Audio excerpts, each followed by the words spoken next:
കണ്ണ് കെട്ടി നിന്നെ മിന്ന് കെട്ടി മുത്തൊന്ന് മേലെന്ന് വീണ് കെട്ടി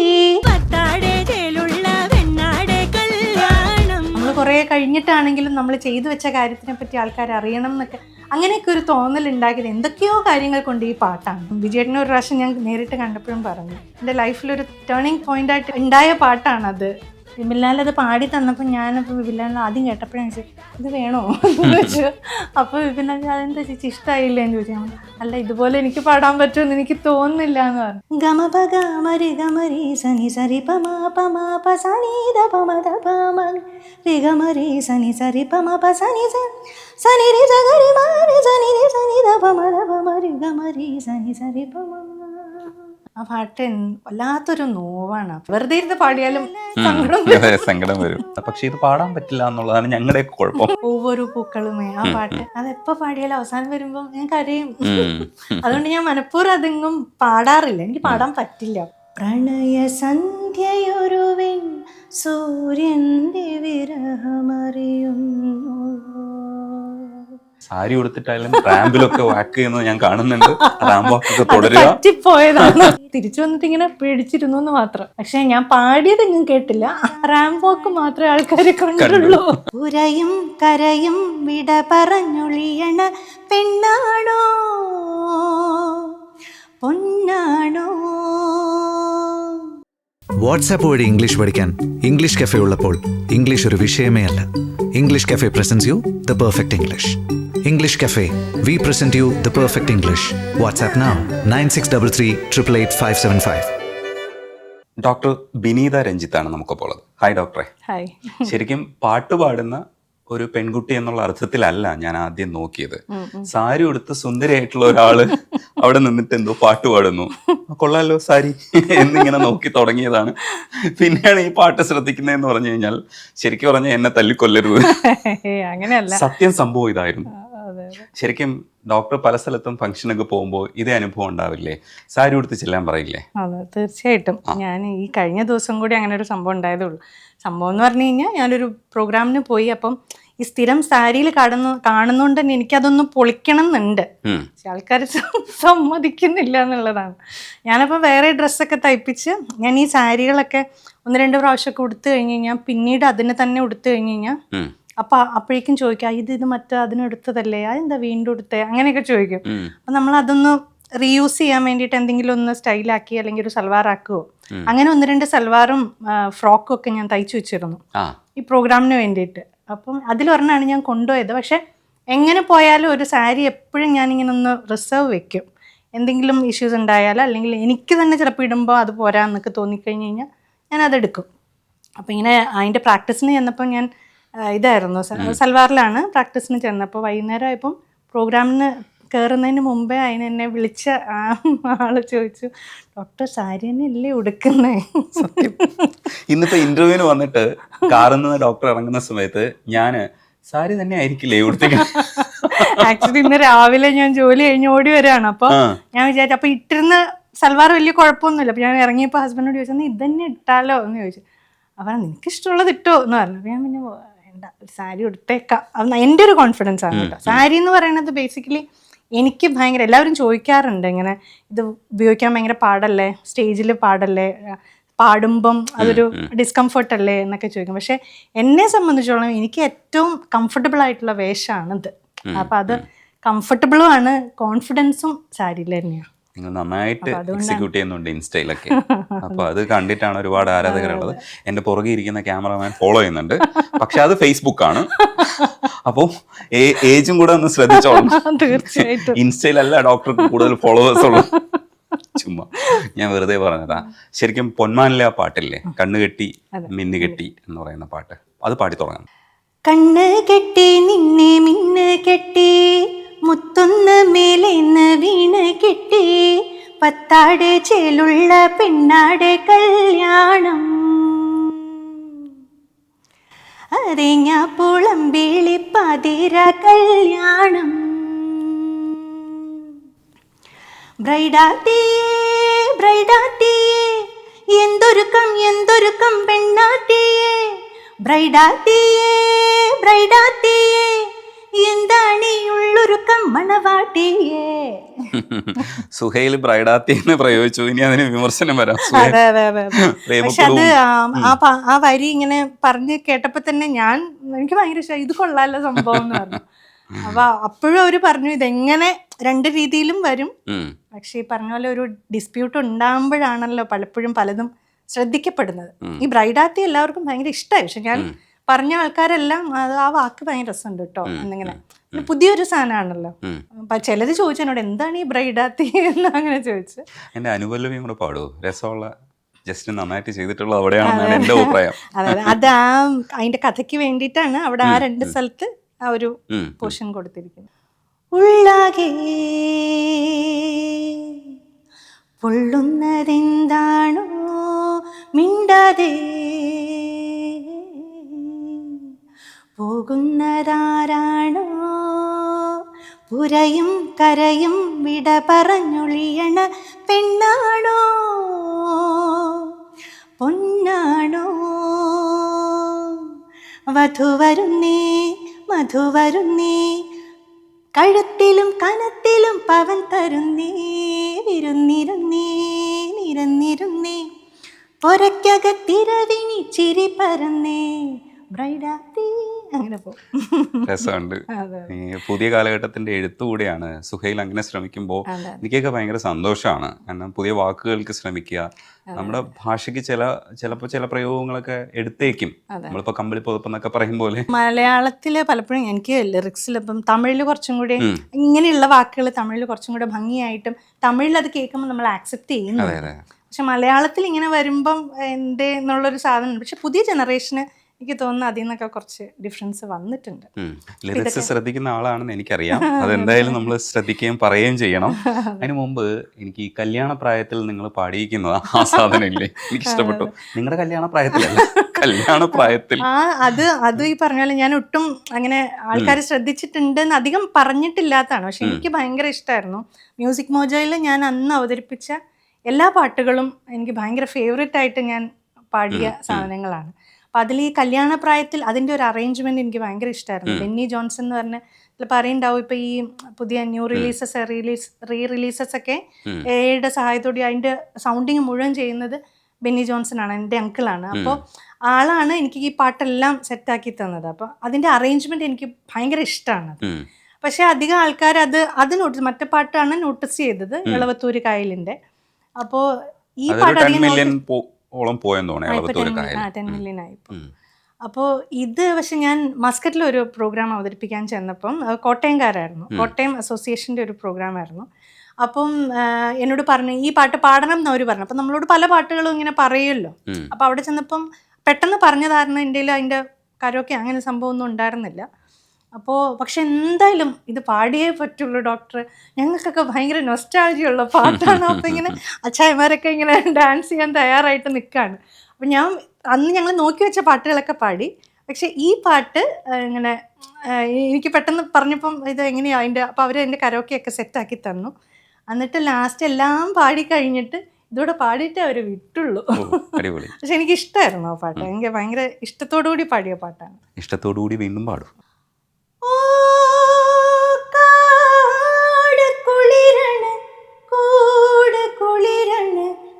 മാറിലൊരു പിടിച്ചുണ്ടോ ഓ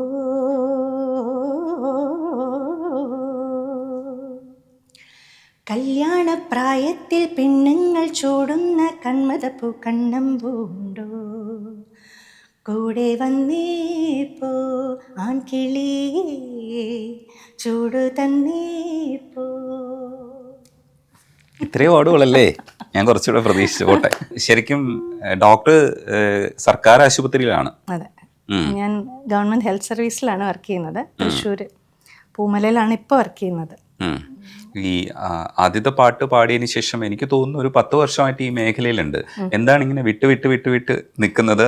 ഞാൻ ഇങ്ങോട്ട് വരുന്ന വഴി ഞാനിങ്ങനെ ആലോചിക്കാറുണ്ട്. ഞാൻ ഒരുപാട് തവണ ഞാനിങ്ങനെ ബ്രേക്സ് എടുത്തിട്ടുണ്ട്. പലപ്പോഴും ഞാൻ 10ാം ക്ലാസ് വരെ വളരെ കാര്യമായിട്ട് യൂത്ത് ഫെസ്റ്റിവലിലും ഒക്കെ സജീവമായിട്ട് മ്യൂസിക് വളരെ കാര്യമായിട്ട് കൊണ്ടു നടന്നതും പഠിക്കുകയും ഒക്കെ ചെയ്തിട്ടുള്ള ആളാണ്. അത് കഴിഞ്ഞ് ഞാൻ ഈ പഠിത്തം കഴിഞ്ഞ് MBBS ജോയിൻ ചെയ്ത സമയത്ത് വലിയൊരു ബ്രേക്കായിരുന്നു. അപ്പം ഞാൻ സത്യം പറഞ്ഞു കഴിഞ്ഞാൽ ഞാൻ പാട്ട് വിടുകയാണെന്നാണ് ഞാൻ വിചാരിച്ചു വെച്ചിരുന്നത്. കാരണം അത്രയ്ക്കധികം പഠിക്കാനുണ്ട്. ഫസ്റ്റ് ഇയർ ഒക്കെ ചെന്നപ്പം ഭയങ്കര സ്ട്രഗിളായിരുന്നു പഠിക്കാനായിട്ട്. അപ്പോഴൊന്നും എനിക്ക് ഇനി അങ്ങോട്ട് പാട്ടിലേക്ക് തിരിച്ചു വരാൻ പറ്റുമെന്ന് പോലും ഉണ്ടായിരുന്നില്ല. പക്ഷെ എൻ്റെ ഒരു ഭാഗ്യത്തിന് ഞാൻ കോട്ടയം മെഡിക്കൽ കോളേജിലായിരുന്നു പഠിച്ചത്. അപ്പോൾ അവിടെ ഒരുപാട് മ്യൂസീഷ്യൻസ് ആയിട്ടുള്ള സാറുമാരുണ്ട്, കുറേ PGs ഉണ്ടായിരുന്നു. അപ്പോൾ മിക്കവാറും എല്ലാ സമയത്തും എന്തെങ്കിലുമൊക്കെ പരിപാടികൾ ഞങ്ങളുടെ ഹാളിലുണ്ടാവും. അപ്പോൾ അതിനൊക്കെ ഞാനും ഉണ്ടാവും. അപ്പോൾ എനിക്ക് ആ ഒരു ടച്ച് വിടേണ്ടി വന്നില്ല. പിന്നെ എന്ത് കോൺഫറൻസസ് ഉണ്ടെങ്കിലും എന്നെ പ്രെയർ പാടാനോ അല്ലെങ്കിൽ ഇടയ്ക്ക് എന്തെങ്കിലും ഒരു പാട്ട് പാടാനോ അല്ലെങ്കിൽ ബാങ്കറ്റിൻ്റെ സമയത്ത് പാടാനോ ഒക്കെ വിളിക്കാം. അപ്പം അതിന് കളിയാക്കി പറയായിരുന്നു, അവിടെ PG ഹോസ്റ്റലൊക്കെ 20 അരി കൂടുതലിട്ട് അവിടെ വിനീതയുടെ പാട്ടുണ്ടാവും. പക്ഷെ സത്യം പറഞ്ഞു കഴിഞ്ഞാൽ അതാണ് എന്നെ ഇങ്ങനെ ആ ഒരു ഗ്യാപ്പ് ഫില്ല് ചെയ്ത് അവിടെയായിരുന്നു. അതിനുശേഷമാണ് ഞാൻ പഠിത്തം കഴിഞ്ഞ് എൻ്റെ കോഴ്സൊക്കെ കഴിഞ്ഞ് നിന്ന സമയത്താണ് സ്റ്റാർ സിംഗർ വരുന്നത്. അപ്പോൾ ഒരു വലിയ ഗ്യാപ്പിന് ശേഷമാണ് സ്റ്റാർ സിംഗർ വരുന്നത്. പക്ഷെ അതൊരു വലിയ ബ്രേക്കായി.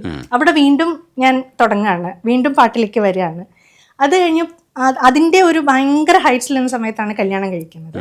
അപ്പോൾ കല്യാണം കഴിഞ്ഞ് ഞങ്ങൾ ഹൈദരാബാദായിരുന്നു ആദ്യത്തെ കുറച്ച് 3-4 മാസമൊക്കെ അവിടെയായിരുന്നു. അപ്പോൾ വീണ്ടും ഞാൻ കഴിഞ്ഞു എല്ലാം പൊട്ടിക്കെട്ടി മടക്കി. പിന്നെ എൻ്റെ വീടെന്ന് പറഞ്ഞു കഴിഞ്ഞാൽ ഭയങ്കര ഓർത്തഡോക്സ് ആയിട്ടുള്ള അച്ഛനും അമ്മയും ഫാമിലിയൊക്കെ ആയി കഴിഞ്ഞ് കഴിഞ്ഞാൽ പിന്നെ ഇതൊന്നും വേണ്ട എന്നുള്ള അഭിപ്രായമായിരുന്നു. എനിക്കും അങ്ങനെ തന്നെയായിരുന്നു. എനിക്ക് അങ്ങനെ ഭയങ്കരമായ ആഗ്രഹമൊന്നും പാട്ട് പാടണമെന്നോ പഠിക്കണമെന്നോ ഒന്നും ചെറുപ്പത്തിലേക്ക് അച്ഛൻ്റെയൊക്കെ നിർബന്ധം കൊണ്ട് മാത്രം പഠിച്ചതാണ്. അപ്പം ഞാനും രക്ഷപ്പെട്ടു, ഇനിയിപ്പോൾ ഇങ്ങനെ പോകാൻ വെറുതെ ഇരിക്കാം എന്നൊക്കെ ഉള്ള ഇതിലായിരുന്നു. അത് കഴിഞ്ഞിട്ട് പിന്നെ ഇങ്ങനെ എല്ലാവരും പാട്ടൊക്കെ പാടുകയും ഭയങ്കര ഈ സോഷ്യൽ മീഡിയയൊക്കെ ഇങ്ങനെ സജീവമായിട്ട് വന്ന സമയത്ത് അപ്പോൾ എനിക്ക് സത്യം പറഞ്ഞാൽ എൻ്റെ ഉള്ളിൽ നിന്നൊരു തോന്നലൊന്നും, ഞാൻ ഇത്രയൊക്കെ പാടുന്ന ഒരാളല്ലേ, ഭയങ്കര പാട്ടെന്നല്ല ഞാൻ പറയണേ, നമുക്ക് അങ്ങനെ ഒരു ടാലൻറ്റ് തന്നിട്ട് അത് നല്ലോണം പോലെ യൂസ് ചെയ്യാതിരുന്ന അത് ശരിക്കും പറഞ്ഞാൽ ഒരു തെറ്റാണ് നമ്മൾ ചെയ്യുന്നത്. അങ്ങനെ എനിക്ക് തോന്നി. അപ്പോൾ അങ്ങനെ ഞാൻ ചെറുതായിട്ട് കുറേ പാട്ടൊക്കെ ഇങ്ങനെ പാടിയൊക്കെ ഇട്ടു. മറ്റേ ഈ സെൽഫി വീഡിയോസൊക്കെ ഇട്ട് അപ്പോൾ അതിലൊക്കെ FBയിലൊക്കെ ഇടുമ്പോൾ കിട്ടുന്ന ഒരു റെസ്പോൺസ് ഉണ്ടല്ലോ, അയ്യോ ഡോക്ടർ ഓടിയായിരുന്നു ഇതുവരെ, പാടിക്കൂടെ, എന്താ പാടാത്ത, ഞങ്ങൾ അടുത്ത പാട്ട് എപ്പോഴാണ്, അങ്ങനെയൊക്കെ ആൾക്കാർ. അപ്പം നമുക്കൊരു സർട്ടൺ ഓഡിയൻസ് ഉണ്ടെന്ന് എനിക്ക് തോന്നി. നമുക്ക് പാടി കഴിഞ്ഞാൽ പിന്നെ ആ സമയം എന്ന് പറഞ്ഞു കഴിഞ്ഞാൽ നമുക്ക് തന്നെത്താനെ എന്ത് ചെയ്താലും നമുക്ക് നമ്മളെ പ്രസൻറ്റ് ചെയ്യാനൊരു മീഡിയം, സോഷ്യൽ മീഡിയ ഉണ്ട്. പണ്ടെന്ന് പറഞ്ഞാൽ ആരെങ്കിലും വിളിക്കണമായിരുന്നു, അവരെന്തെങ്കിലും നമുക്ക് വേണ്ടി ചെയ്യണമായിരുന്നു. ഇതിപ്പോൾ ഒന്നും വേണ്ട. അപ്പോൾ അത്രയൊക്കെ സൗകര്യം ഉണ്ടായിട്ട് ഞാൻ ചെയ്യാണ്ടിരിക്കുന്നത് ശരിയല്ല എന്ന് എനിക്ക് തോന്നി. പിന്നെ മക്കളൊക്കെ ആയി, അവരൊക്കെ കുറച്ച് വലുതായി കഴിഞ്ഞ സമയത്ത് ചെറിയ കുട്ടികളായിരുന്നു അന്ന്. അപ്പം നമുക്കിങ്ങനെ ഇതിലേക്ക് കൂടുതൽ നമുക്ക് അങ്ങനെ ഹെൽപ്പൊന്നുമില്ല. അപ്പോൾ ആ സമയത്താണ് മ്യൂസിക് മോജോ വന്നത്. അപ്പോൾ വീണ്ടും ഈ കല്യാണ സമയമൊക്കെ ആയപ്പോൾ വീണ്ടും ഒരു ബ്രേക്കായി. മ്യൂസിക് മോജോ വന്നു. മ്യൂസിക് മോജോയിൽ ഞാനൊരു 15 ദിവസത്തെ മാത്രം പ്രിപ്പറേഷൻ കൊണ്ടാണ് ഞാൻ മ്യൂസിക് മോജോ ചെയ്യുന്നത്. അതിന് മുമ്പ് എനിക്ക് അവിടെ നിന്ന് ഒരു ഇൻവിറ്റേഷൻ വന്നിരുന്നു, ഞാനൊരു കവർ ചെയ്ത സമയത്ത്. അപ്പോൾ എന്നോട് ഒറിജിനൽസ് വേണമായിരുന്നു. ആ സീസൺ ഒറിജിനൽസിൻ്റെ ആണ്. അപ്പോൾ എനിക്ക് ആരുമായിട്ട് ഒരു പരിചയവും ഇല്ല, ഈ ഇൻഡസ്ട്രിയിൽ ആരെയും അറിയില്ല. അപ്പം ആരെക്കൊണ്ടാണ് ഇത് മ്യൂസിക് കേൾക്കുന്നത് എങ്ങനെയാണെന്നും അറിയില്ല. അപ്പം ഞാനത് അങ്ങനെ ഡ്രോപ്പ് ചെയ്യായിരുന്നു. പിന്നീട് വീണ്ടും മ്യൂസിക് മോജോ വന്ന സമയത്ത് ഈ പാട്ടുകൾ വന്നു. അത് ഞാൻ പറഞ്ഞില്ലേ നേരത്തെ, ബെന്നി ജോൺസൺ അദ്ദേഹമാണ് എല്ലാം എനിക്ക് സെറ്റാക്കി തന്നത്. അപ്പോൾ അവിടെ ചെന്ന് അത് പാടി, അത് റിലീസായി. എനിക്ക് വീണ്ടും ഇങ്ങനെ ഓരോന്നോരോന്ന് തരികയാണ്, നീ നന്നാവും എന്ന് പറഞ്ഞിട്ട്. പക്ഷേ അപ്പം എന്ന് പറഞ്ഞു കഴിഞ്ഞാൽ അത് റിലീസായി 2 മാസം കഴിഞ്ഞപ്പം കോവിഡ് വന്നു. അപ്പം കോവിഡ് വന്ന സ്ഥിതിക്ക് ഒരു ബ്രേക്ക്. എളവത്തൂർ പാടിയിട്ട് നമുക്ക് കഥ ബാക്കി. ശരി പറയാം. പാട്ടുകാർ വന്നു കഴിഞ്ഞാൽ പാടിപ്പിച്ചില്ലെങ്കിൽ മോശമല്ലേ? എളവത്തൂരിൻ്റെ കഥ പറഞ്ഞു കഴിഞ്ഞാൽ അതൊരു ഭയങ്കര കഥയാണ്. സത്യം പറഞ്ഞു കഴിഞ്ഞാൽ എളവത്തൂരെന്ന് പറഞ്ഞാൽ മീശമാധവൻ സിനിമയിലെ പാട്ടാണെന്ന് പലർക്കും അറിയില്ലായിരുന്നു. അതൊരു ടൈറ്റിൽ സോങ് ആണല്ലോ. അപ്പം ആ സിനിമ ഞാനൊരു 3 തവണ കണ്ടിട്ടാണ് അന്നത്തെ കാലത്ത്. ഞാൻ ഈ പാട്ട് കേൾക്കാൻ വേണ്ടി മാത്രം, ബാക്കിയെല്ലാം നമുക്ക് കേൾക്കാം, പക്ഷെ ഇത് മാത്രം മാധുര്യം അത്ര ഭംഗിയിൽ പാടിയിട്ടുണ്ട്. അപ്പം എനിക്ക് അന്നോട്ടേ ഈ പാട്ട് ഇഷ്ടമുണ്ട്. ഇത് എവിടെയെങ്കിലും ഉപയോഗിക്കണം. പിന്നെ ചെറുതല്ലേ, അപ്പം ചെറുതായത് കാരണം ഞാൻ വിചാരിക്കുന്ന ഇത് 3-4 വരി കഴിഞ്ഞിട്ട് കുറച്ച് വരിയും കൂടെ എഴുതിപ്പിച്ചാലോ ആരെക്കൊണ്ടേലും. അപ്പം എന്നിട്ട് അങ്ങനെ അത് പാടിയാലോ. ആ സമയത്താണ് ഈ മ്യൂസിക് മോജോ വരുന്നത്. അത് വന്ന് അതിൻ്റെ ഒരു പ്രൊമോ, ഇതിൻ്റെ 4 വരി പ്രൊമോ ഇട്ടപ്പോൾ തന്നെ ആ പ്രൊമോ 1 lakh വ്യൂസ് വന്നു ഒരാഴ്ച കൊണ്ട്. അത്രയും ഇത് വന്നു.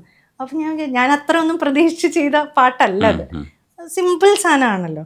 പക്ഷെ ഇപ്പോഴും ഈ കഴിഞ്ഞ ദിവസം കൂടെ ഞാനൊരു പ്രോഗ്രാമിന് പോയപ്പോൾ ഞാൻ അവിടെ നിന്ന് റെഡി ആയിക്കൊണ്ടിരിക്കുകയാണ്. റെഡി ആയിക്കൊണ്ടിരുന്ന സമയത്ത് എനിക്ക് ചായ കൊണ്ട് തന്ന ചേച്ചി പറഞ്ഞു, ആ പാട്ട് പാടുണ്ടല്ലോ അല്ലേ, അത് കേൾക്കാനാണ് ഞങ്ങളൊക്കെ ഇരിക്കുന്നത് കേട്ടോ. അപ്പം ഞാൻ വിചാരിച്ച ഇത്ര റീച്ച് ഉണ്ടാവാൻ മാത്രം എന്താണ് ആ പാട്ടിൽ, ആ പാട്ടിൻ്റെ ബ്യൂട്ടിയാണ് അത്. പാട്ട് വരികൾ അതിൻ്റെ, പിന്നെ ആ സിനിമയുടെ ആ ഒരു ആംബിയൻസ്, അതൊക്കെയാണ് ആ പാട്ടിൻ്റെ പ്ലസ് എന്ന് എനിക്ക് തോന്നി. പാടാം. ഈ ഇളവത്തൂര് കായലിൻ്റെ കരക്കലുണ്ടൊരു കൈത മുറിച്ച മുള്ള നീക്കി പുളിയെടുക്കണ നേരം, കൊടപ്പനയുടെ മറവിൽ നിന്നൊരു കള്ളനോട്ടം കണ്ടേ, ഇണ്ടൽ കൊണ്ട് ഞാൻ മിണ്ടിയില്ല അത് കുറ്റമാക്കല്ലേ, കടക്കണ്ണിന്നൊരു തിളക്കം കണ്ടടി കറുത്ത കള്ളന്റെ ചിരിയും, കൊളുത്തിട്ടുള്ളില് വലിച്ച മാതിരി ധരിച്ച നിന്നടി ഞാനേ, കടക്കണ്ണിന്നൊരു തിളക്കം കണ്ടടി കറുത്ത കള്ളന്റെ ചിരിയും, പഠിച്ച കള്ളൻ പണി പറ്റിച്ചടി കുടുങ്ങിപ്പോയടി ഞാനേ. ആക്ച്വലി ഈ പാട്ട് കേട്ടിട്ടാണ് ജസ്റ്റ് എന്നെ ആദ്യമായിട്ട് വിളിക്കുന്നത്. എന്നിട്ട് എന്നോട് പറഞ്ഞ്, ഞാൻ ഈ വോയിസ് എനിക്ക് ഭയങ്കര ഇഷ്ടമാണ്, ഞാൻ എൻ്റെ വോയിസ് ബാങ്കിലേക്ക് ഇത് ഡെപ്പോസിറ്റ് ചെയ്ത് വെക്കുന്നുണ്ട്, എന്തെങ്കിലും ഒരു ദിവസം ഞാൻ വിളിക്കും എന്ന് പറഞ്ഞു. അത് ഇത്രയും വർഷങ്ങൾക്ക് ശേഷം, ഇത്രയും വർഷം കഴിഞ്ഞിട്ടാണ് ജസ്റ്റിൻ നിക്ഷേപിച്ചത് എന്തായാലും വാക്ക് വലിച്ചു. അതേപോലെ പ്രണയസന്ധ്യ ഒരു പാടുന്നത് ബോംബെ ജയശ്രീ മാഡത്തിന്റെ വോയിസിന്റെ ആ ഹസ്കിനെസ് ഭയങ്കരമായിട്ട് കൊണ്ടുവന്നിട്ടുള്ള ഒരു പാട്ടാണ്. ആ പാട്ടുകൂടെ കേട്ടിട്ട് നമുക്ക് അടുത്ത ജമ്പിലേക്ക് പോകാം. കോവിഡിലേക്ക് നമ്മൾ നിർത്തി വെച്ചിട്ടുണ്ട്.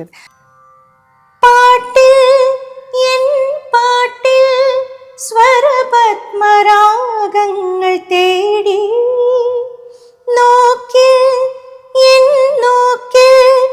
മണിമയിൽ പീലികൾ ചൂടി, അനുരാഗിലമായ തപസ്സിൽ ജലജീവാഞ്ജലിയായി, ഒരു ജലരാശിയിൽ ഒരു മഴമണിയായി പൊഴിയാൻ വരാം ഞാൻ. പ്രണയസന്ധ്യയൊരുവിൻ സൂര്യന്റെ വിരഹമറിയുന്നു, വെറുതെ നെഞ്ചിലൊരു വാർത്തിങ്കൾ തിരിയുമെറിയുന്നു, പുലർനിലാവിൻ്റെ യമുനയിൽ ചന്ദ്രകാന്തമലിയുന്നു, കനവിലായിരം കനകമേഘം കനൽ വരയ്ക്കുന്നുവോ,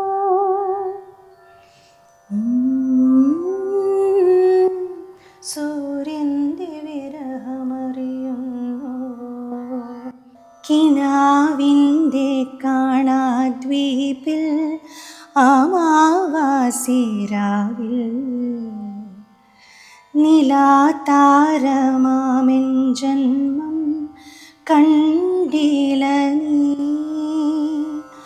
ആകാശം ഇരുൾ മൂടുമ്പോൾ മുറിവേൽക്കുന്നൊരു മനസ്സോടെ, മഴ നനഞ്ഞ ശലഭം പോലെ തിരികെ യാത്രയാ,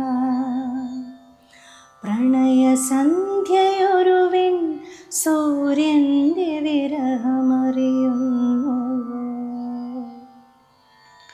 വെറുതെ നെഞ്ചിലൊരു തിങ്കൾ തിരിയുമെറിയുന്നു, പുലർനിലാവിൻ്റെ യമുനയിൽ ചന്ദ്രകാന്തമെറിയുന്നു, കനവിലായിരം കനകമേഘം കനൽ വരയ്ക്കുന്നുവോ, പ്രണയസന്ധ്യയൊരുവിൻ സൂര്യന്റെ വിരഹമറിയുന്നു, വെറുതെ നെഞ്ചിലൊരു തിങ്കൾ തിരിയുമെറിയുന്നു. ഈ പാട്ട് ഇപ്പോൾ അനൽമേലെ പനിത്തുള്ളി പോലെ ലൂപ്പ് അടിച്ച് കേൾക്കുമ്പോൾ ഈ പാട്ട് തീരരുതേന്ന് ആഗ്രഹിക്കുന്നുണ്ട്. അപ്പോൾ തീരാതിരിക്കാൻ വേണ്ടി ലൂപ്പ് അടിക്കുന്നത്. പക്ഷേ ഈ നിങ്ങൾ അവസാനം പാടിയത് കിനാവിൻ്റെ അവിടെ തുടങ്ങുന്ന സമയത്ത് ഈ വരികൾ ഒരിക്കലും അവസാനിക്കരുത് എന്ന് ആഗ്രഹിച്ചാണ്. എന്താണെന്നറിയാം, നമുക്ക് പെട്ടെന്ന് എവിടെ നിന്നില്ലാത്തൊരു സങ്കടം അങ്ങോട്ട് വരും. അതിലിരിക്കാൻ തോന്നും അല്ലേ, അതിങ്ങനെ സസ്റ്റെയിൻ ചെയ്യാൻ തോന്നും.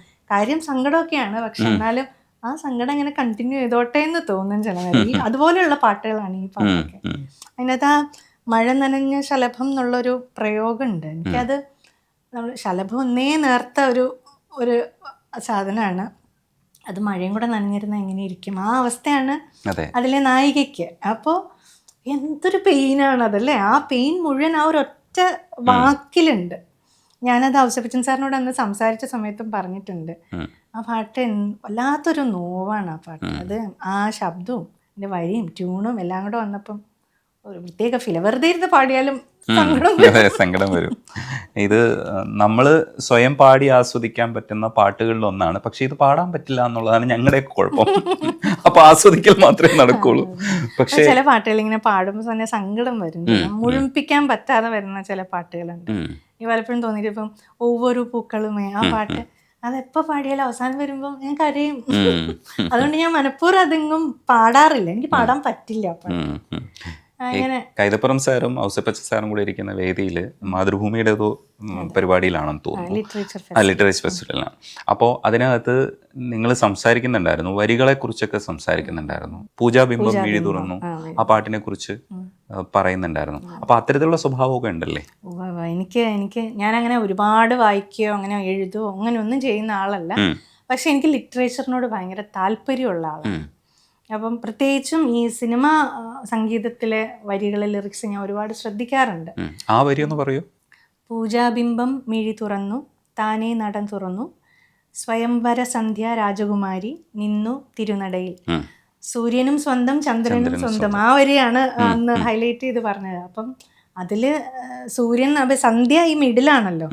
സന്ധ്യ എന്ന് പറയുന്നത് പകലിനും രാത്രിക്കും ഇടയ്ക്ക് നിൽക്കുകയാണ്. അപ്പം സൂര്യനും ഉണ്ട് അവിടെ, ചന്ദ്രനും ഉണ്ട്. അപ്പൊ ഇത് ആരുടെ സ്വന്തം നമ്മളെങ്ങനെയാ പറയാ, സന്ധ്യ ആരുടെ സ്വന്തമാണ് നമുക്ക് പറയാൻ പറ്റില്ല. പകലിനും ഉണ്ട് രാത്രിക്കും ഉണ്ട്. അതെത്ര ഭംഗിയായിട്ടാണ് മമ്മൂട്ടി നടുവിൽ നിൽക്കാണ് ജൂഹി ചൗള. അപ്പൊ എങ്ങനെയാ അത് ആരുടെ സ്വന്തം എങ്ങനെയാ പറയുക, അത് ഭയങ്കര രസമായിട്ടാണ് അങ്ങനെ എഴുതിയേക്കുന്നത്. അങ്ങനെയുള്ള മാജിക്കുകൾ തീർച്ചയായിട്ടും. ഞാൻ അന്ന് ഞാൻ ചോദിച്ച ക്വസ്റ്റ്യൻ എന്ന് പറഞ്ഞാൽ അത് തന്നെയായിരുന്നു, ഇങ്ങനെ ഒരു വരിയിൽ എങ്ങനെയാണ് ഇങ്ങനെ ഒരു സിനിമ മുഴുവൻ കൊണ്ടുവരുന്നത്. അങ്ങനെ ഒരുപാട് എക്സാമ്പിൾസ് ഉണ്ടായിരുന്നു അതിൻ്റെ അകത്ത്. അപ്പം അങ്ങനെ ലിറിക്സ് ഞാൻ ഒരുപാട് ശ്രദ്ധിച്ചിട്ടുള്ള പാട്ടുകളിൽ ഒന്നാണ് ഈ അകലെയൊരു കാടിൻ്റെ നടുവിലൊരു പൂവിൽ നുകരാതെ പോയ മധുമധുരമുണ്ടോ അവിടെ വന്നിളവേറ്റ നാട്ടുപെൺ പക്ഷിതൻ കഥ കേൾക്കുവാൻ കാത് കാടിനുണ്ടോ. ഭയങ്കര ലിബറേഷനാണ് ആ പാട്ടിൻ്റെ അകത്ത്. അതിൻ്റെ എല്ലാ വരിയും ബ്യൂട്ടിഫുള്ളാണ്. ഒരു കാട് മുഴുവൻ ആ പാട്ടിലും ആ ലിറിക്സിലും കൊണ്ടുവന്നിട്ടുണ്ട്. ആ കാട്ടിനുള്ളിൽ എന്തൊക്കെയുണ്ട്, അതുണ്ട്, ഇതുണ്ട്, അതുണ്ട്, അതെല്ലാം ഇങ്ങനെ പറയുന്നുണ്ട്. ഇത് നിങ്ങൾ കണ്ടിട്ടുണ്ടോ എന്നാ ചോദിക്കുന്നത്. അപ്പം അതിൽ ആ സിനിമയിൽ അങ്ങനെയാണല്ലോ, അവർ പുറത്തേക്കൊന്നും അവരുടെ കഴിവുകളെല്ലാം ഇങ്ങനെ അമർത്തി വെച്ചിട്ട് കുടുംബത്തിന് വേണ്ടി കഴിയുന്നതായിട്ടാണ് ആ സിനിമയിൽ. അപ്പം നിങ്ങൾ കാണാത്തൊരു കാട് അവിടെ ഉണ്ട്, അത് എക്സ്പ്ലോർ ചെയ്യൂ എന്ന് പറയുന്ന പോലെയാണ്. പക്ഷെ സിനിമയിൽ സത്യം പറഞ്ഞാൽ ആ ഒരു ആംഗിളിലല്ല അത് അവതരിപ്പിക്കുന്നത്. പക്ഷെ എൻ്റെ ജീവിതത്തിൽ ഭയങ്കര ഒരു ടേണിംഗ് പോയിന്റ് ആയിട്ടുള്ള ഒരു പാട്ടാണ് ഈ പാട്ട്. ഈ പാട്ട് കേൾക്കുമ്പം എനിക്കിങ്ങനെയാണത് ഫീൽ ചെയ്യുന്നത്. ഞാനപ്പം പലപ്പോഴും വിചാരിക്കാറുണ്ട്, ഓരോ പാട്ടും ഓരോരുത്തർക്ക് എന്തൊക്കെ മാറ്റങ്ങളാണ് കൊണ്ടുവരുന്നത് അല്ലേ. നമ്മൾ വിചാരിക്കാത്ത ഒരു എക്സ്റ്റെൻറ്റിലേക്ക് അത് പോകും. അപ്പോൾ ഈ പാട്ടിങ്ങനെ ഞാനിങ്ങനെ ലൂപ്പിൽ കേൾക്കുമായിരുന്നു ആ പാട്ട്. അപ്പോൾ ഓരോ പ്രാവശ്യം കേൾക്കുമ്പം ഒരു കാട് അവിടെ ഉണ്ട്, എക്സ്പ്ലോർ ചെയ്യപ്പെടാത്ത ഒരു കാട് നിങ്ങളുടെ മനസ്സിലുണ്ട്. അപ്പം ഇനിയും എക്സ്പ്ലോർ ചെയ്യൂ, അവിടെ അതുണ്ട്, തേനുണ്ട്, മൃഗങ്ങളുണ്ട്, പക്ഷികളുണ്ട്, നിങ്ങൾ കാണാത്ത ഒരുപാട് കാര്യങ്ങളുണ്ട്. അപ്പം അങ്ങനെ ഞാൻ പറഞ്ഞല്ലോ, ആ ഫാൻറ്റസൈസ് ചെയ്യുന്നൊരു പരിപാടി ഉണ്ട് എനിക്ക് പാട്ടുകൾ കേട്ട് കഴിഞ്ഞാൽ. അപ്പം ഞാൻ തന്നെ എൻ്റെ മനസ്സിലിങ്ങനെ ഇതിൻ്റെ താഴെ ഇനി എന്തൊക്കെ വരുമെന്ന് അറിയില്ല, വട്ടാണല്ലേ അതൊക്കെ വരുമായിരിക്കും ചിലപ്പോൾ. ചില പാട്ടുകളൊക്കെ അക്സെപ്റ്റബിൾ ആണ്. അപ്പം അതിങ്ങനെ കേൾക്കും തോറും ഞാൻ അന്നേരം ഒന്നും പാട്ടിൽ നിന്നും ഒട്ടും സീരിയസ് ആയിട്ട് എടുത്തിട്ടുണ്ടായിരുന്നില്ല ആ സമയത്ത്. അപ്പോൾ ഈ പാട്ടിങ്ങനെ കേൾക്കുന്ന സമയത്ത് ഞാൻ വിചാരിച്ചു നമ്മൾ ഒട്ടും എക്സ്പ്ലോർ ചെയ്യപ്പെടാതെ ഞാൻ തന്നെ ഇങ്ങനെ ജീവിച്ചു പോവാണ്. കുറേ എക്സ്പ്ലോർ ചെയ്യണം, ഇനി മ്യൂസിക്കിൽ എന്തെങ്കിലുമൊക്കെ ചെയ്യണം, അല്ലെങ്കിൽ എന്ന് വെച്ചിട്ട് ഞാനിപ്പോൾ നാളെ ഭയങ്കര ഒരു സിംഗറായി അറിയപ്പെടുക അങ്ങനെയല്ല ഞാൻ ഉദ്ദേശിക്കുന്നത്. നമ്മൾ ചെയ്യുന്ന എന്തെങ്കിലുമൊക്കെ കാര്യങ്ങൾ, നമ്മൾ ചെയ്യുന്ന എന്തെങ്കിലുമൊക്കെ വർക്ക്, അതൊന്നും ആൾക്കാർ കേട്ടിട്ട് നമ്മൾ ഇങ്ങനെ ഒരാൾ ഉണ്ടായിരുന്നു ഇവിടെ എന്ന് അറിയപ്പെടണമല്ലോ, അറിയണമല്ലോ. നമ്മൾ കുറേ കഴിഞ്ഞിട്ടാണെങ്കിലും നമ്മൾ ചെയ്തു വെച്ച കാര്യത്തിനെ പറ്റി ആൾക്കാർ അറിയണം എന്നൊക്കെ, അങ്ങനെയൊക്കെ ഒരു തോന്നലുണ്ടാക്കിയത് എന്തൊക്കെയോ കാര്യങ്ങൾ കൊണ്ട് ഈ പാട്ടാണ്. അപ്പോൾ ഞാനെപ്പോഴും വിജയേട്ടനെ ഒരു പ്രാവശ്യം ഞാൻ നേരിട്ട് കണ്ടപ്പോഴും പറഞ്ഞു, ഞാനിങ്ങനെ എൻ്റെ ലൈഫിലൊരു ടേണിങ് പോയിന്റ് ആയിട്ടിരുന്ന ഉണ്ടായ പാട്ടാണത് എന്ന് പറഞ്ഞു. അതെങ്ങനെയാണെന്നൊന്നും ഞാൻ ആളോട് എക്സ്പ്ലെയിൻ ചെയ്തൊന്നുമില്ല. പക്ഷേ അത് ഭയങ്കര എൻ്റെ ലൈഫിൽ തന്നെ മ്യൂസിക്കൽ ലൈഫിലേക്ക് തിരിയണം എന്ന് എനിക്ക് തോന്നിച്ച ഒരു പാട്ടാണ്. ചിലയിടങ്ങളിലൊക്കെ ഇതിൻ്റെ അർത്ഥമൊക്കെ ഒരു പക്ഷേ എഴുതുന്നവരെക്കാൾ കൂടുതൽ അത് കേൾക്കുന്നവർക്കോ അല്ലെങ്കിൽ അത് കൺസീവ് ചെയ്യുന്നവർക്കൊക്കെ ഉണ്ടാവാറുണ്ട്. ഇപ്പോൾ ഈ അടുത്ത് ശ്യാമപ്രസാദ് സാറിൻ്റെ അടുത്ത് സംസാരിക്കുമ്പോൾ സാറിൻ്റെ അഗ്നിസാക്ഷി എന്ന് പറയുന്ന സിനിമയിൽ ഇനി എത്ര ഋതുക്കളെ കൈകൂപ്പണം, ജന്മം ഇനി എത്ര ദൂരം പോകണം എന്ന് പറയുന്ന വാർത്തിങ്കൾ ഉദിക്കാത്ത അതിൻ്റെ കൈതപ്രത്തിൻ്റെ വരികളാണ്. അപ്പോൾ സാർ പറഞ്ഞത് ആ സിനിമ തന്നെയാണ് സാർ എഴുതി വെച്ചിരിക്കുന്നത്. ആ സിനിമയിൽ ഞാൻ എന്താണോ ഉദ്ദേശിച്ചത്, ഇത് കാലാകാലങ്ങളായി എത്ര കാലം ഇത് തുടർന്നു പോയാലാണ് ഈ ജന്മങ്ങൾ അവസാനിക്കുക എന്ന് പറയുന്നതാണ് എൻ്റെ കോൺസെപ്റ്റ്. ആ കോൺസെപ്റ്റിലേക്ക് അത്ഭുതകരമായി ആ വരികൾ എത്തിയത് എനിക്ക് ഒരിക്കലും മനസ്സിലായിട്ടില്ല. അത് അത്രയ്ക്ക് മാജിക്കലായിട്ട് വന്നു എന്ന് സാറ് പറഞ്ഞു. അപ്പോഴാണ് ഞാനും ആലോചിക്കുന്നത്, ആ വരികൾക്ക് അത്രയേറെ പ്രാധാന്യമുണ്ട്. ഞാൻ ബാക്കിയുള്ള വരികളെ കുറിച്ചൊക്കെ സംസാരിക്കുന്ന സമയത്ത് ശ്യാമപ്രസാദാണ് പറഞ്ഞത് ഇനി എത്ര ഋതുക്കളെ കൈകൂപ്പണം, ജന്മം ഇനി എത്ര ദൂരം പോകണം എന്ന് പറയുന്നതാണ് ആ സ്ത്രീയുടെ കഷ്ടപ്പാട്, ഇല്ലെങ്കിൽ ആ അവസ്ഥകൾ, ആ ദുരവസ്ഥകൾ ഇത് മറികടക്കുന്നതിൻ്റെ ഒരു വ്യാഖ്യാനമായിട്ട് പറഞ്ഞത്. അപ്പം ഈ അർത്ഥത്തിൽ നമ്മൾ ഒത്തിരി കാലം നിൽക്കാൻ കഴിയുന്ന വർക്ക്സ് ചെയ്യുന്നതാണ് ഈ ലെജൻസ് എന്ന് പറയുന്നത്. തീർച്ചയായിട്ടും. അല്ല, ഞാൻ പറയുന്നത് ഇപ്പോൾ ഒരു ചിത്രകാരൻ ഒരു ചിത്രം വരച്ചിട്ട് പോകുമ്പോൾ അത് കാണുന്നവരാണല്ലോ അതിന് അവർക്ക് ഓരോന്നോരോന്ന് തോന്നുകയാണ് എന്ന് പറഞ്ഞ പോലെയാണ് ഈ സിനിമാ പാട്ടിലും അങ്ങനെയൊക്കെ ഉണ്ട്. സിനിമാ പാട്ട് എന്ന് പറഞ്ഞിട്ട് അല്ലെങ്കിൽ ഇത് ക്ലാസിക്കലി ഭയങ്കര സംഭവം അല്ല എന്നല്ല, മനുഷ്യനെ ഭയങ്കരമായിട്ട് തൊടുന്നുണ്ട് എല്ലാ പാട്ടുകളും, അങ്ങനത്തെ പാട്ടുകളൊക്കെ. അപ്പം അങ്ങനത്തെ പാട്ടുകൾ കൂടുതൽ കേൾക്കാനും അതിലേക്ക് കുറേ നേരമൊക്കെ ഇരിക്കാനും ഒക്കെ എനിക്ക് ഭയങ്കര ഇഷ്ടമുള്ള കാര്യമാണ്. ഇനി നിങ്ങളുടെ പാട്ടിലേക്ക് വരാം. ആ ലോഹത്തിലെ പാട്ട് പാടിയിട്ട് നമുക്ക് ചാടിപ്പോവാം. എത്തിപ്പോയി വാനത്തിൽ, എത്തിപ്പോയി വാനത്തിൽ മുക്കുറ്റിപ്പൂ താരങ്ങൾ ചിന്നിത്തൂവി ചിന്നിത്തൂവി താഴത്ത് മിന്നാമിന്നി താരങ്ങൾ മണിത്തൂ മഞ്ചലിൽ മണമുതിർക്കും ചന്ദനം മിടിക്കും ചേങ്ങലം മാനസം തൊടുക്കും നിൻമുഖം വളകിലുക്കും ചിഞ്ചിലം മുടിപ്പൂ പന്തലിൽ രാവിൽ എത്തിപ്പോയി എത്തിപ്പോയി വാനത്തിൽ മുക്കുറ്റിപ്പൂ താരങ്ങൾ. ഈ പാട്ട് ആ ഇറങ്ങിയ സമയത്ത് അധികം ആൾക്കാർ കേട്ടിട്ടില്ലായിരുന്നു. പക്ഷെ ലോഹം ഇങ്ങനെ റിപ്പീറ്റഡ് ആയിട്ട് സിനിമ ഇങ്ങനെ ടി വിയിൽ വരുമായിരുന്നല്ലോ. അങ്ങനെ ഈ പാട്ട് ആൾക്കാർക്ക് ഞാൻ ഈ പാട്ട് പാടുമോ ആ പാട്ടാണല്ലേ എന്ന് പറഞ്ഞു. ആ സിനിമ ഇറങ്ങിയ സമയത്ത് പക്ഷെ അതങ്ങനെ പോപ്പുലർ ആയില്ല. ശ്രീവത്സൻ ജയമേനോൻ, ശ്രീവത്സൻ സാറിൻ്റെ സാറിൻ്റെ ഒന്ന് രണ്ട് ഒരു സീരിയലിന് വേണ്ടിയിട്ടും ഒക്കെ എനിക്ക് പാടാൻ പറ്റിയിട്ടുണ്ട്. സാറിൻ്റെ കോമ്പോസിഷൻസ് പാടുന്ന ഒരു വലിയ വലിയ കാര്യമാണ്. അപ്പം എനിക്കൊരു വലിയ അനുഗ്രഹമായിട്ട് പോകും. ഒരു കാര്യം കൂടി ചെയ്തു തരേണ്ടത്, രവീന്ദ്രൻ മാഷിന്റെ പുലർക്കാല സുന്ദര സ്വപ്നത്തിൽ ഞാനൊരു പാടിയിട്ട് നമുക്ക് ഇനി അടുത്ത വിശേഷത്തിലേക്ക് പോവാം.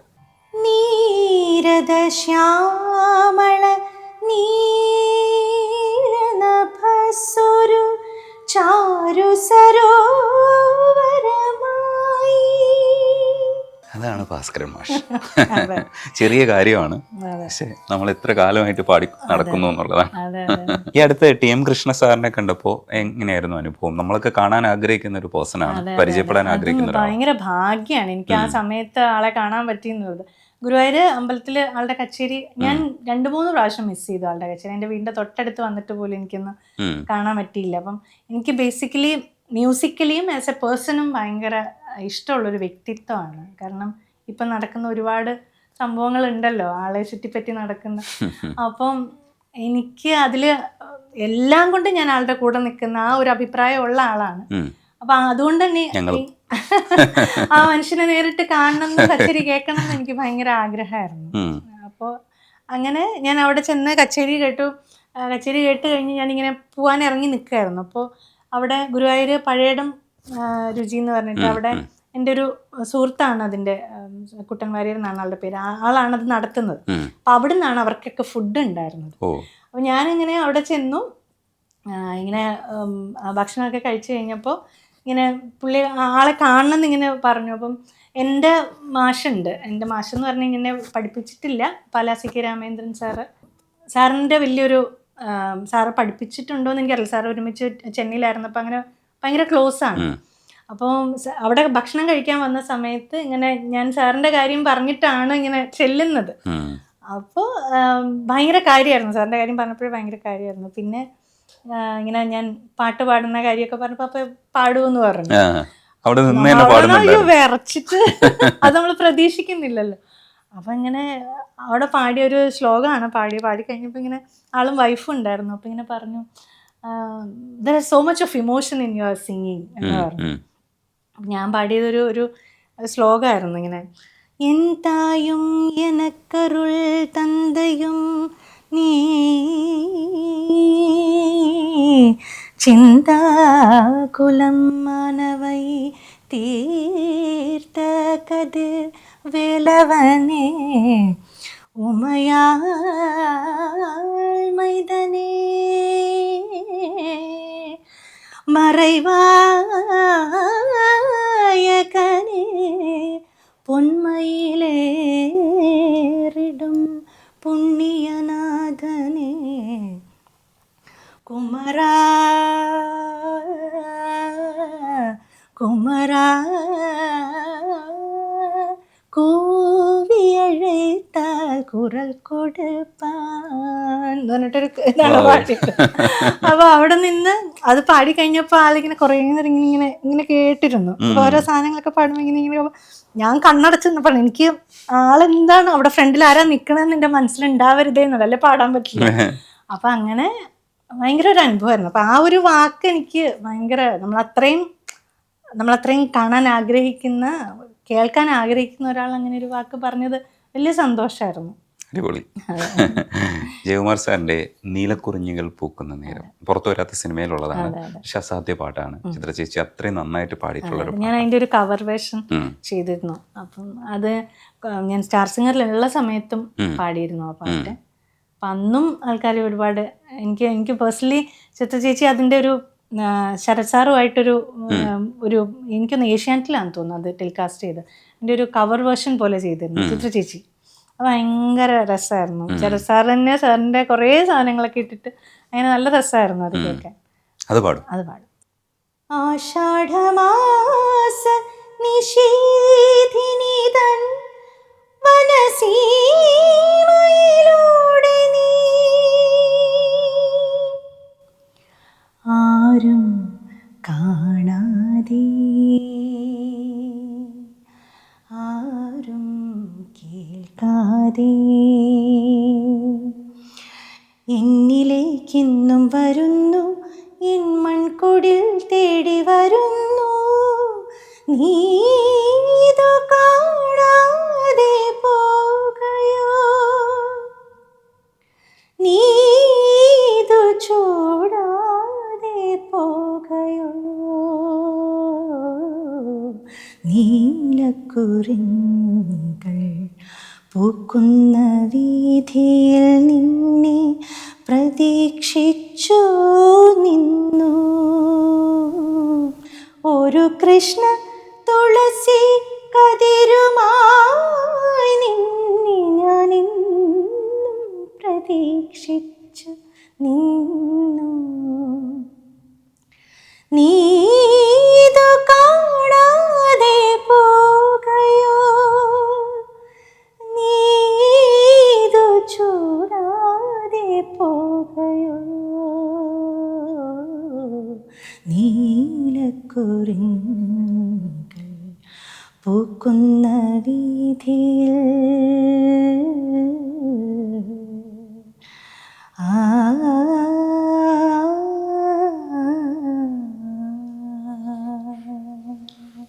നിങ്ങൾ ഇവിടെ ഇങ്ങനെ പാടിക്കൊണ്ടിരിക്കും, ഞാൻ ഇങ്ങനെ കേട്ടോണ്ടിരിക്കാം. ചില പാട്ടുകൾ രക്ഷയില്ല അല്ലേ, എന്തൊരു ഫീലല്ലേ. ഇമോഷണലി അത് നിങ്ങൾ എടുക്കുമ്പോൾ എനിക്കും അത് കിട്ടുന്നുണ്ട്. അപ്പം അവിടെ തന്നെ ഇരുന്ന് പാടിക്കോട്ടെ എന്നാണ് ഞാൻ വിചാരിച്ചുകൊണ്ടിരിക്കുന്നത്. ഇവൾ ഇവിടെ ഇരിക്കട്ടെ എന്ന് വിചാരിക്കില്ലേ, വെച്ചിട്ട് പോയാലോ, ഇതിവിടെ തന്നെ ഇരുന്നാലോക്കില്ലേ. ഭയങ്കര രസമുണ്ട് കേട്ടോ. ശരിക്കും അത് ടിപ്പിക്കൽ ഒരു ഭക്തിഗാനത്തിന്റെ മൂഡാണ് സത്യത്തിൽ അതിന്റെ ഉള്ളിൽ ഉള്ളത്. രവീന്ദ്ര മാഷിന്റെ പാട്ടാണ്. അപ്പൊ ടിപ്പിക്കൽ ചിത്ര ചേച്ചിയുടെ പാട്ട് സെലക്ട് ചെയ്യാൻ പറഞ്ഞാൽ ഇത് സെലക്ട് ചെയ്തു. ഇതാണ് ചിത്ര ചേച്ചി. എല്ലാവർക്കും നമുക്ക് ചിത്ര ചേച്ചി പെർഫെക്റ്റ് അല്ലേ. ഞാൻ എപ്പോഴും ഓർക്കും ചിത്ര ചേച്ചി, ശ്രേയ ഘോഷൽ അവരൊക്കെ എന്നതോ മ്യൂസിക് ഇൻസ്ട്രുമെന്റ് ആണെന്ന് തോന്നുന്നു. ആ ഇൻസ്ട്രുമെന്റിന്റെ പെർഫെക്ഷൻ ഉണ്ടല്ലോ, ചേച്ചി റിപ്പീറ്റ് പാടുമ്പോൾ അത് തന്നെയാണ്, അത് തന്നെ പാടും. അതെ അതെ, വീണ്ടും അത് പാടാൻ പറഞ്ഞാൽ എത്ര മണി അത് പാടാൻ പറഞ്ഞാൽ അങ്ങനെ തന്നെ പാടും. മുന്നിൽ ഇരുന്നിട്ട് അത് പാടാൻ പറഞ്ഞല്ലേ ചേച്ചി അതേ സാധനം തന്നെ അടിക്കുന്ന കാണുമ്പോഴത്തേക്ക് നമ്മള് ഇതെങ്ങനെ ഒരു സെക്കൻഡ് പോലും വേണ്ട. എനിക്കത് ഇൻസ്ട്രുമെന്റ് ആയിട്ടാ തോന്നുന്നത്. ലിറിക്സ് നോക്കുകയോ ഒരിടത്ത് തെറ്റിപ്പോയെന്ന് പറയോ രണ്ടാമത് പാടുകയോ ഒന്നും ചെയ്യാതെ പെർഫെക്റ്റ് ആയിട്ട് ലൈവാണ്. അതാണ് സ്ഥിരം, അത് തന്നെ തന്നെ. അത് ചേച്ചി തന്നെ പറയുന്നത് കേട്ടിട്ടുണ്ട് പലപ്പോഴും. ഒരു 100 തവണ പാടിയ പാട്ടാണെങ്കിലും സ്റ്റേജിൽ കയറുന്നതിന് മുമ്പ് ഒരു തവണ ഒന്ന് പ്രാക്ടീസ് ചെയ്താലേ സമാധാനം ഉള്ളൂ എന്ന്. അത്രയ്ക്കും പെർഫെക്ഷനിസ്റ്റ് ആയിട്ടുള്ള ആളല്ലേ, അതുകൊണ്ടാണല്ലോ അങ്ങനെ നിൽക്കുന്നുണ്ട്. അതുകൊണ്ടാണല്ലോ ചിത്ര ചേച്ചിയായത്. അപ്പോ ഈ ആൽബത്തിലേക്ക് വന്നാൽ നമ്മുടെ ഈ സ്വതന്ത്ര സംഗീതം നിങ്ങൾ മ്യൂസിക് മോജോ മുതൽ തന്നെ തുടരുന്നുണ്ടെങ്കിലും എനിക്ക് തോന്നുന്നു അത്രയും അളവിൽ ചെയ്തിട്ടില്ല. പക്ഷെ ഈ അടുത്ത കാലത്ത് 1-2 ചെയ്തു എന്ന് തോന്നുന്നു. അതുകൂടെ ഒരെണ്ണം പാടി നമുക്ക്. ഇൻഡിപെൻഡന്റ് മ്യൂസിക് ആണ് ഭാവിയുടെ ഒരു മ്യൂസിക്. ഇൻഡിപെൻഡന്റ് മ്യൂസിക് എന്ന് പറഞ്ഞാൽ എനിക്കത് ഭയങ്കര ഇഷ്ടമുള്ളൊരു മേഖലയാണ്. എൻ്റെ സമയപരിമിതി കൊണ്ടാണ് എനിക്കത് കൂടുതൽ ചെയ്യാൻ പറ്റാതെ വരുന്നത്. എനിക്ക് എപ്പോഴും പുതിയ പാട്ട് ഉണ്ടാക്കാനാണ്. നിങ്ങൾ കമ്പോസ് ചെയ്തിട്ടില്ലേ? ഞാൻ കമ്പോസ് ചെയ്തിട്ടുണ്ട്. അങ്ങനെ വേണം, കമ്പോസേഴ്സിനെ നിൽക്കാൻ പറ്റുള്ളൂ. അതെ. അപ്പൊ കമ്പോസ് ചെയ്യാന്ന് പറഞ്ഞു കഴിഞ്ഞാൽ എനിക്ക് പുതിയ പാട്ട്, നമ്മളൊരു പാട്ട് ഉണ്ടാക്കി പാടുമ്പോൾ കിട്ടുന്ന ഒരു ആത്മനിർവൃതി എന്നൊക്കെ പറയണം. അതുപോലെ നമ്മുടെ ഒരു കുട്ടി ഉണ്ടായി വരണ പോലെ ഒരു സന്തോഷം ഉണ്ടല്ലോ. സത്യം അതിന് ഇപ്പൊ എന്നെ പോലെ ഒരാൾക്ക് ഞാൻ ഇത് രണ്ടും ചെയ്യുന്നത് കാരണം സമയത്തിന്റെ ഒരു വലിയ പ്രശ്നമുണ്ട്. അതിന്റെ സ്ട്രഗിൾസിനിടയിൽ നിന്നാണ് ഇതൊക്കെ ചെയ്യുന്നത്. പക്ഷെ എങ്കിൽ പോലും ആ സ്ട്രഗിൾ എടുക്കാൻ എനിക്കിഷ്ടമാണ്. എനിക്ക് അതില്ലെങ്കിൽ ഒരു ബുദ്ധിമുട്ടാണ്. കുറച്ച് സമയം പാട്ടൊന്നും ഇല്ലാണ്ട് വെറുതെ ഇരിക്കുന്നത് വലിയ ബുദ്ധിമുട്ടാണ്. അപ്പൊ അങ്ങനെ ഇൻഡിപെൻഡന്റ് മ്യൂസിക് ശരിക്കും പറഞ്ഞാൽ എല്ലാ മ്യൂസീഷ്യൻസും ചെയ്യണം എന്നാണ് ഞാൻ പറയുന്നത്. അതായത് ഇപ്പൊ എൻ്റെ സമയപരിമിതിക്ക് എനിക്ക് ഇത്രയും ചെയ്യാൻ പറ്റുന്നുണ്ടെങ്കിൽ എല്ലാവർക്കും ചെയ്യാൻ പറ്റും. ഇപ്പൊ മ്യൂസിക്കിൽ മാത്രം നിൽക്കുന്ന ആൾക്കാർക്ക് ചെയ്യാൻ പറ്റും. പണ്ടൊക്കെ നമ്മൾ ഏക് സെ ബട്കരേക്കൊക്കെ ഞങ്ങൾ സ്കൂളിലൊക്കെ ഇരിക്കുന്ന സമയത്ത് ശനിയാഴ്ച വൈകിട്ടാന്ന് തോന്നുന്നു, അതിലൊക്കെ എത്ര നല്ല പാട്ടുകൾ വരുമായിരുന്നു. നമ്മളതെല്ലാം കേട്ടിട്ടുണ്ട്. നമുക്കത് കേൾക്കാൻ പറ്റും. ഇൻഡിപെൻഡന്റ് മ്യൂസിക്കും അതുപോലെ നമുക്ക് ഇഷ്ടപ്പെടാൻ പറ്റും. പക്ഷെ എന്തോ അതിലേക്ക് അധികം ആൾക്കാർ കടന്നു വരുന്നില്ല. ഇപ്പൊ സ്പോട്ടിഫൈയിലൊക്കെ കൂടുതലും അത്തരത്തിലുള്ള ആർട്ടിസ്റ്റുകൾ. ഞാൻ 2-3 പാട്ടുകളും കൂടെ ചെയ്തു വെച്ചിട്ടുണ്ട്. ഇൻഡിപെൻഡന്റിന്റെ വരാനുണ്ട് 2-3 പാട്ടുകൾ. പിന്നെ മ്യൂസിക് ഈ അടുത്ത് ചെയ്തത് മ്യൂസിക് മോജോ തന്നെ കപ്പ ഒറിജിനൽസിന്റെ 2 പാട്ടുകൾ. ഒന്ന് വിപിൻ ലാലിന്റെ മ്യൂസിക് ചെയ്ത് BK ഹരിനാരായണൻ എഴുതിയ വരികളായിരുന്നു. ഞാനും അരുൺ ദാസും കൂടെ ചേർന്നിട്ടാണ് പാടിയത്. അനുരാഗ നദിയെ എന്നാണ് ആ പാട്ടിന്റെ തുടക്കം. നദി ഒഴുകട്ടെ, അനുരാഗ നദി ആയതുകൊണ്ട് നമുക്ക് ആർക്കും തടസ്സമില്ല. അനുരാഗ നദിയെ അകലെ കടലറിയാതെ ഒഴുകിടും അനുരാഗ നദിയെ ഉയിരിനുറവടരാതെ ഒഴുകിടും അനുരാഗ നദിയെ